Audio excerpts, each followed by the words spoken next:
avoir pu compter sur des services ici, je l'aurais peut-être pas fait euthanasier. Dans la région de Victoriaville et des environs, si ton animal a besoin de soins d'urgence en dehors des heures d'ouverture, ben c'est 1 heure et quart de route qui t'attend. En fait, c'est qu'il n'y a pas de soins de service d'urgence 24 heures dans la région. Que tu as au moins 2 heures de route à faire pour avoir une urgence. Faut qu'il y ait le temps aussi de te prendre. Puis les frais sont là aussi. Quand on est pris avec un animal malade, on est obligé d'aller plus loin. On n'a pas nécessairement les moyens ou le temps. Toinette, ça c'est un chat qui est tombé malade en décembre 2022.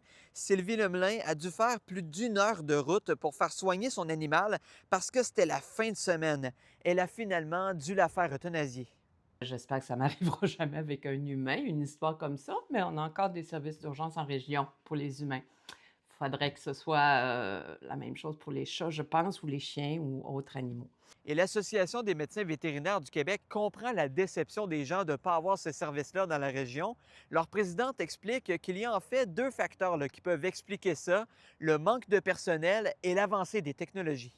Si les soins que tu offres sont plus nombreux, les options sont plus nombreuses, puis les gens acceptent de plus en plus, mais ça fait juste plus de travail à faire pour une population de vétérinaires qui est, somme toute, relativement stable. Et l'Ordre des médecins vétérinaires du Québec abonde dans le même sens. Ils souhaitent que les gens puissent mieux évaluer l'état de leur animal à la maison grâce à une sorte de centre d'appel, un peu comme le 811, mais pour animaux.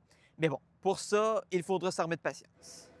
Par exemple, il y a des techniciens, techniciens et techniciennes en santé animale qui répondent au téléphone en première ligne. Mais ce service-là devrait, puis ce qu'on espère, pouvoir s'organiser peut-être au niveau pan-québécois. Et il faut quand même dire que certaines cliniques ont déjà ce service-là, mais à plus petite échelle.